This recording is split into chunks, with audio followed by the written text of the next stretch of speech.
रायपुर से इस समय की बड़ी खबर। नक्सल विरोधी अभियान पर डिप्टी सीएम विजय शर्मा ने आज बड़ा बयान दिया है। उन्होंने दावा किया कि छत्तीसगढ़ में नक्सलवाद अब अंतिम चरण में है और सरकार की रणनीति का असर तेजी से दिख रहा है। डिप्टी सीएम ने बताया कि कुख्यात नक्सली चैतू और अनंत अपने साथियों के साथ आत्मसमर्पण कर चुके हैं। उन्होंने कहा कि लगातार हो रहे सरेंडर से बस्तर में विश्वास और शांति का वातावरण मजबूत हुआ है। विजय शर्मा ने कहा कि 80% नक्सलवाद समाप्त हो चुका है, शेष 20% भी तय समय में खत्म कर दिया जाएगा। बस्तर और पूरे देश से नक्सलवाद खत्म होने की कगार पर है। बस्तर के नए विकास मॉडल बस्तर 2.2 पर बोलते हुए उन्होंने कहा कि जल जंगल जमीन बस्तर के लोगों की ही संपत्ति है और अब बस्तर के युवा ही इस नए बस्तर को आगे बढ़ाएंगे। नक्सल उन्मूलन पर केंद्रीय गृह मंत्री अमित शाह की प्रतिबद्धता का जिक्र करते हुए शर्मा ने कहा कि अमित शाह ने देश की हर समस्या को निष्पक्षता से खत्म करने का संकल्प लिया था और नक्सलवाद भी उसी संकल्प का हिस्सा है।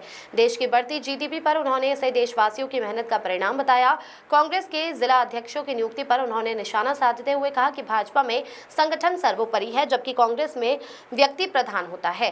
भूमि की गाइडलाइन दरों को लेकर कांग्रेस के विरोध पर उन्होंने कहा कि यदि आम जनता को दिक्कत होगी तो सरकार सुनवाई करेगी, लेकिन किसी व्यक्ति विशेष की परेशानी पर कांग्रेस का आगे आना, उस पर टिप्पणी करना व्यर्थ है। राहुल गांधी के प्रदूषण बयान पर जवाब देते हुए शर्मा ने तंज कसा और कहा, राहुल गांधी को कांग्रेस या इटली के चश्मे से नहीं, भारत के चश्मे से देश को देखना चाहिए। Bureau report. ये क्या संदेश देता है? तेलंगाना के रहने वाले हैं चैतू और इन्होंने बस्तर में पुनर्वास किया है। पुनर्वास की प्रक्रिया लगातार बस्तर में जारी है, लगातार समूचे देश में भी जारी है। तो किसी बात से इसको कोरिलेट करने का कोई अर्थ बहुत है नहीं, परंतु ये जरूर है कि ये जब भी हो ये अच्छा है, शांति आना चाहिए। सरकार का बहुत स्पष्ट कहना है इसमें। माननीय प्रधानमंत्री जी ने यहाँ विगत विधानसभा चुनाव से पहले ही आह्वान किया था। उनकी प्रेरणा से, माननीय केंद्रीय गृह मंत्री जी के स्पष्ट रणनीतियों से, निर्णयों से, सहयोग से और माननीय मुख्यमंत्री जी के मार्गदर्शन से बस्तर से ही और समूचे देश से नक्सलवाद समापन की ओर है। तो ये सदैव ये कदम स्वागत योग्य है, चाहे जब भी हो सरकार इसके लिए तैयार है।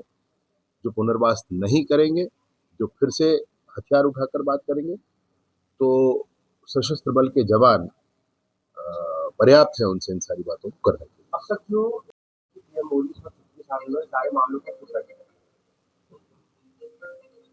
राहुल गांधी जी के अभियानों से देश में युवाओं का दम घुट रहा है, ये उनको थोड़ा समझना चाहिए।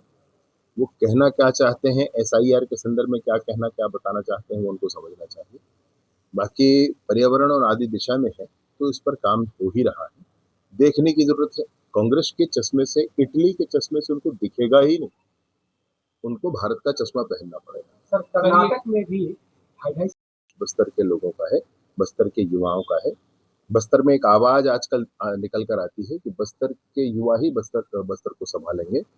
वो कहते हैं हमारा बस्तर हम संभालेंगे, और ये बड़े गर्व का विषय है, बहुत ही हृदय को प्रसन्नता देने वाला विषय है।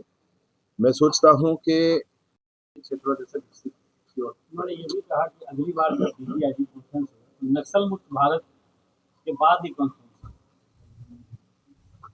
मैंने सुना है कि जब उन्होंने गृह मंत्री के नाते विभाग संभाला था तो गृह मंत्रालय में जाते ही पहली बार उन्होंने कहा था कि जैसे पूर्वोत्तर के लिए अलग सेल बनकर रखा हुआ है, जम्मू कश्मीर के लिए अलग सेल बनकर रखा हुआ है और नक्सलिज्म के लिए अलग सेल बनकर रखा हुआ है, ऐसे 3 सेल केंद्र में मिनिस्ट्री ऑफ होम अफेयर्स में चला करते थे। उन्होंने कहा कि ये तीनों सेल समाप्त होने चाहिए और देश के हर एक कोने को बिल्कुल समानता के साथ आगे बढ़ना चाहिए। आप बिल्कुल देख रहे हैं इस बात को कि जम्मू कश्मीर में वो स्थिति आ गई है। आप बिल्कुल देख रहे हैं कि नॉर्थ ईस्ट की इंसर्जेंसी लगभग समाप्त हो चुकी है और ऐसे ही नक्सलवाद यह भी लगभग समाप्त हो चुका है।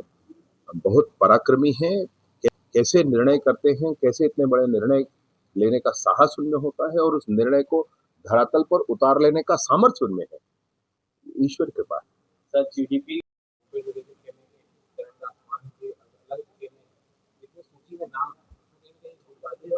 एक विरोध है जो 2-3 महीने संगठन सृजन जैसा एक अभियान कांग्रेस पार्टी ये